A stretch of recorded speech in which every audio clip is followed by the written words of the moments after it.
कि कैसे जीवन जीना चाहिए।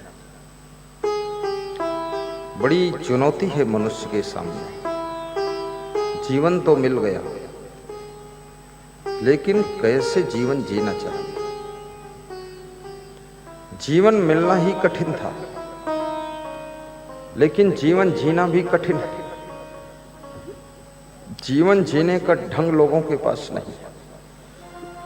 लोग ऐसे ढंग से जी रहे हैं कि जीवन में दुख बढ़ रहा है, सुख घट रहा है, अशांति बढ़ रही है, शांति खत्म हो रही है, प्रेम घट रहा है, नफरत बढ़ रही है, मोह माया बढ़ रही है, भक्ति भजन घट रहा है। जिंदगी जीने का तरीका गलत है। तो साहब कहते हैं 4 बातें जीवन में ध्यान रखो। रतन का जतन करूं, ये मानो जीवन रतन के समान है। रतन से भी अधिक कीमती है ये जीवन। इसको जतन पूर्वक जियो। जैसे आप कुदाल लेकर के हाथ में चले तो आप ज्यादा फिक्र नहीं करते। कुदाल गिर भी जाए तो कोई फर्क नहीं, फिर उठा लेंगे आप। कुदाल इधर घुमा दे उधर घुमा दे कोई फर्क नहीं। लेकिन सोना लेकर जब चलते हैं तो आपको फिक्र रहती है, क्योंकि सोना बहुत कीमती है। पशु का शरीर मिला, पक्षी का शरीर मिला, कीड़े मकोड़े का शरीर मिला, ज्यादा कोई खास बात नहीं। ना भी मिलता तो भी ठीक था। उसका मिलना ना मिलना सब बेकार ही है। पशुओं का क्या उद्देश्य है, पंछियों का क्या उद्देश्य है, कीड़े मकोड़ों का क्या उद्देश्य है? सुबह से लेकर शाम तक पेट भरना, बच्चे पैदा करना, प्रवचन करना, सोना, मोह करना, फिर मर जाना। कौन ठिकाना? कुछ भी नहीं। मत पैदा हो तो क्या फर्क इस सृष्टि के अंदर, कोई खास जरूरत नहीं आपकी। लेकिन मनुष्य ये पैदा होता तो कुछ करता है। अजूबा प्राणी है मनुष्य धरती का। पहाड़ों को तोड़कर शहर बना देता है, जंगल में मंगल कर देता है, नदियों को भी बांध करके नहरें निकालता है और पानी से बिजली पैदा कर देता है। पूरे विश्व के अंदर बिजली की जगमगाहट है। सोचिए मनुष्य का कितना बड़ा धैर्य है। धीरे धीरे पूरे विश्व में बिजली फैली हुई है। विश्व में ट्रेन का जाल फैला हुआ है। विश्व में हवाई जहाज उड़ रहे हैं और ऐसे ऐसे यंत्र हैं, ऐसे ऐसे यंत्री हैं, ऐसे ऐसे मंत्री हैं, ऐसे ऐसे कंत्री संतरी सब है। कुछ ठिकाना ही नहीं है। कितने बड़े बड़े सचिवालय बन रहे हैं, बड़े सुंदर पंडाल हैं। ये पंडाल जैसे पृथ्वी अपने आप के ऊपर टिकी हुई है, गाय की सींग पर नहीं टिकी, न शेष भगवान पर टिकी। इस भूल में मत रहना। शेष भगवान का फन इतना वजन नहीं रोक सकता। कोई ले आओ शेष नाग, तुम 10 किलो का पत्थर उसके ऊपर रख दो, कुचल जाएगा। और फिर इतनी बड़ी पृथ्वी को रोकने के लिए कितने बड़े शेष नाग होंगे, कितना बड़ा फन होगा। चलो शेष नाग के ऊपर पृथ्वी रुकी है, तो शेष नाग किसके ऊपर रुके? उनको रोकने के लिए और पृथ्वी चाहिए। फिर वो पृथ्वी रोकने के लिए और पृथ्वी चाहिए। अरे कितनी पृथ्वी पैदा करोगे, फालतू काम मत करो। एक ही पे सब टिका हुआ है, कंप्लीट काम है। अब ये पृथ्वी ऐसे ही ये पंडाल कितने तरीके से बना हुआ है। ना कहीं ये रस्सी से बंधा हुआ है, कहीं रस्सा नहीं दिख रहा मुझको, और ना कहीं ये जमीन में 1 इंच गड़ा भी नहीं। लेकिन फिर भी ये खड़ा है। कहीं नहीं गड़ा है और फिर भी ये खड़ा है। मामला क्या है? ये मनुष्य की कला है। ये मनुष्य की कला है। इसको गाड़ने की भी जरूरत है। तो मनुष्य ने कितना कमाल किया है, इसलिए मनुष्य की जरूरत है इस धरती पर। और मनुष्य में भी बुद्धिमान व्यक्ति की जरूरत है। बुद्धू लोगों की भीड़ हो, वे पशु से कम नहीं। कितने मनुष्यों में भी 2 पैर के पशु हैं, बिना सींग पूंछ के पशु है। कोई विवेक नहीं, कोई ज्ञान नहीं, कोई बुद्धि नहीं, कोई समझ नहीं, सब उल्टा पलटा काम। अरे पशुओं से भी नीचे गिरे हुए लोग हैं।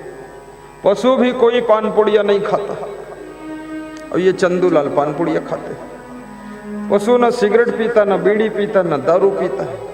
और ये ऐसे नंदलाल है जो महुआ बीन कर और बेच कर और उसके बाद दारू खरीद कर और पी कर और भजन गाते हैं, रघुपति राघव राजा राम, और महुआ बेचे गंगा राम, और पता ना पावे सीता राम, और शाम हुई तो 200 ग्राम रघुपति राघव राजा राम। महुआ बेचे गंगा राम। ये कितनी बुद्धि भ्रष्ट है। दारू नहीं पीना है, दूध पीना है, केला खाना है, सेव फल खाइए, पुड़िया नहीं खाना है, काजू खाना है। 700 रुपये किलो का काजू खाइए, 4 काजू रोज खाइए। गृहस्थ को काजू खाना चाहिए, साधु को कभी कभी खाना चाहिए। सफरचंद सेव फल खाइए, उसको खाते नहीं हो। इतनी गंदी मछली वो खाते, मुर्गा खाते, नाम रखते चिकन और मटन। नाम बदलने से थोड़े कुछ होता है। टट्टी का नाम लेट्रिन है तो लेट्रिन खाओगे तो क्या कहीं टट्टी नहीं होगी वो? खूब नाम बदलो। हाँ, ड्रिंक बोलते ड्रिंक, फिर बोलते इंग्लिश बियर, इंग्लिश बियर, और फट गई अंडर बियर, और इंग्लिश बियर पी रहे हैं। ठंडी बियर, गरम बियर, पाकिस्तानी बियर, हिंदुस्तानी बियर। अरे होश में रहो, बियर बियर मत पियो। पीना है तो सत्संग और भक्ति की शराब को पियो। एक बार पीने के बाद नशा उतरना ही नहीं चाहिए। गुरुदेव का नशा चढ़ना चाहिए, भक्ति का नशा चढ़ना चाहिए, सेवा का नशा चढ़ना चाहिए।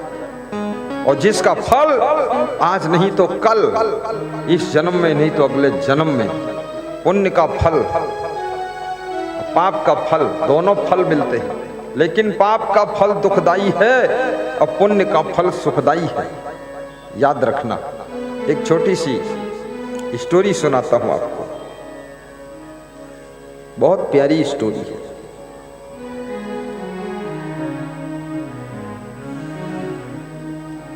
एक अमीर घर था। उस अमीर घर में बहुत अमीरी थी, धन दौलत, जमीन जगह। कुछ ऐसा भाग्य का चक्र घूमता है कि धीरे धीरे घर में दरिद्र आ जाता है और सब काम बिगड़ने लग जाते हैं। जो घर के बुजुर्ग थे सब मर गए। उस घर में तीसरी पीढ़ी में एक बच्चे का जन्म। वो बच्चा घर की गरीबी को देखकर अंदर से दुखी हो गया। हमारे पास में आज एक कर्मचारी आया, इसी मंडप का कर्मचारी। मैंने पूछा कितनी जमीन है? तो बोला 3 बीघा। कितने भाई हो? बोले 4। हमने कहा तो 1 बीघा भी नहीं है, तो घर बनाने भर की जगह है और क्या है? तो भाई क्या करते हैं? बोले सब मजदूरी करने चले गए। तुम क्या करते हो? बोले हम आपकी सेवा में लग गए।